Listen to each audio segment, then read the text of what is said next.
गांव के बीचों बीच खपरेल की छत वाला एक बड़ा सा घर था।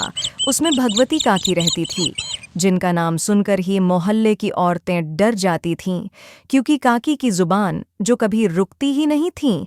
उनकी 5 बहुएं थीं, हर एक अलग स्वभाव और हर एक अपने अपने जुगाड़ में माहिर थीं।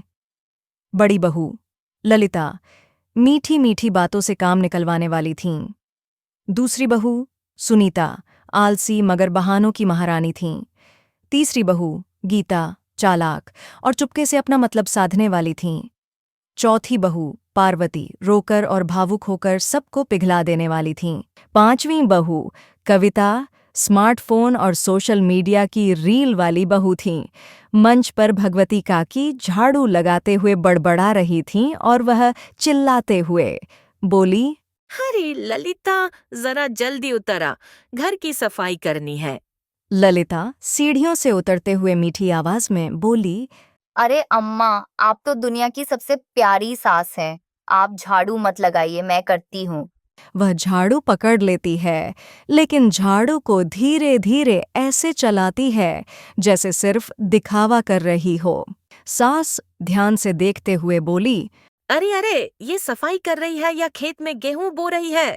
ललिता हंसकर बोली, अम्मा, काम तो हो जाएगा, आप बस बैठकर आराम कीजिए। आपके पैर तो दुखते होंगे ना। सास थोड़ी पिघल जाती है और पास के पीढ़े पर बैठ जाती है। ललिता मुस्कुराकर धीरे धीरे झाड़ू फेंक देती है और अंदर चली जाती है। सुनीता रसोई में बैठी आलू छीलने का बहाना कर रही थी। सास अंदर आती है। सास बोली, सुनीता, ये क्या अभी तक खाना तैयार नहीं हुआ? अम्मा, मैं तो सुबह से किचन में ही हूँ, पर गैस इतनी धीमी जल रही है कि दाल पकी ही नहीं। गैस धीमी है या तू धीमी है? अम्मा, आप तो हमेशा मुझे ही ताना देती हैं। मैं तो चाहती हूँ आपको गर्मा गर्म रोटी खिलाऊं, लेकिन ये चूल्हा ही मेरा दुश्मन है। अरे, तूने खुद ही गैस धीमी कर रखी है, बहाना बना रही है। अरे अम्मा, आप भी ना, कभी कभी बहाना ही तो इंसान को बचा लेता है। गीता घर के कोने में बैठी एक टोकरी में सब्जियां छांट रही थी। तभी सास आई और वह बोली, गीता, आज तू इतनी मेहनत कर रही है, सब्जियां भी धो रही है। गीता मीठा बनते हुए, अम्मा, मैं तो हमेशा मेहनत करती हूँ, आप ही गलत समझती हैं। तभी एक बच्चा भागते हुए आता है और चिल्लाता है। बच्चा बोला, दादी, गीता चाची ने कल बाजार से अपनी साड़ी के साथ सब्जी वाले को भी बिल में लिखवा दिया।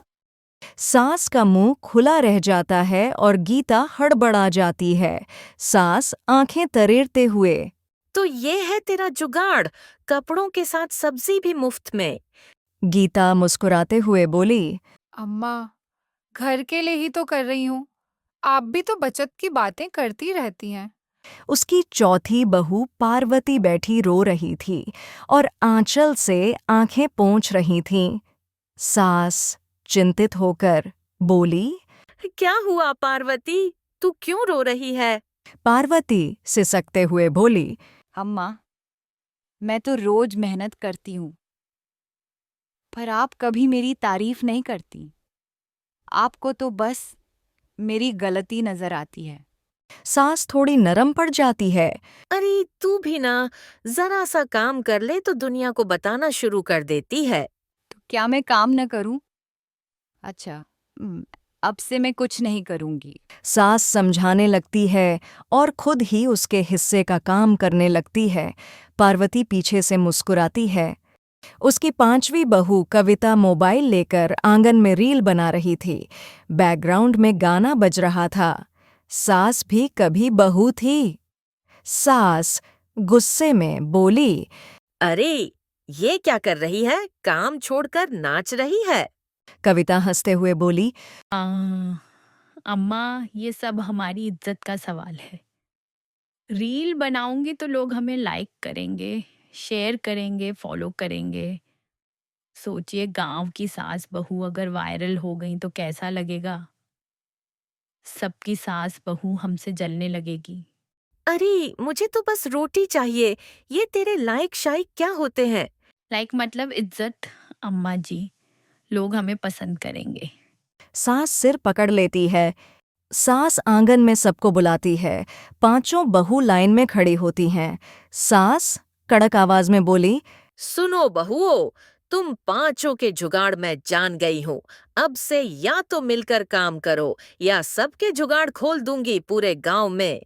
ललिता धीरे से बोली, अम्मा, हमने तो प्यार से आपको थोड़ा सा मूर्ख बनाया था। सुनीता मुस्कुराकर बोली, हाँ अम्मा, काम से बचने के लिए ही थोड़े बहुत बहाने किए। गीता धीरे स्वर में बोली। बचत के नाम पर थोड़ा अपना मतलब निकाल लिया। पार्वती आंखों में आंसू लाकर बोली। और मैंने रोकर आपको पिघला दिया। कविता मोबाइल दिखाते हुए बोली, और मैंने रील बनाकर दुनिया को दिखाया कि हम कितने आधुनिक हैं। सास सबको घूरती है और फिर हंस के बोलती है, अरे पगली बहुओं, काम चोरी छोड़ो और मिलजुल कर रहो।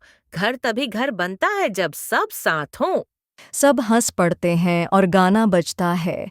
जहाँ प्यार बसे घर वहीं परदेस भी अपना लगे।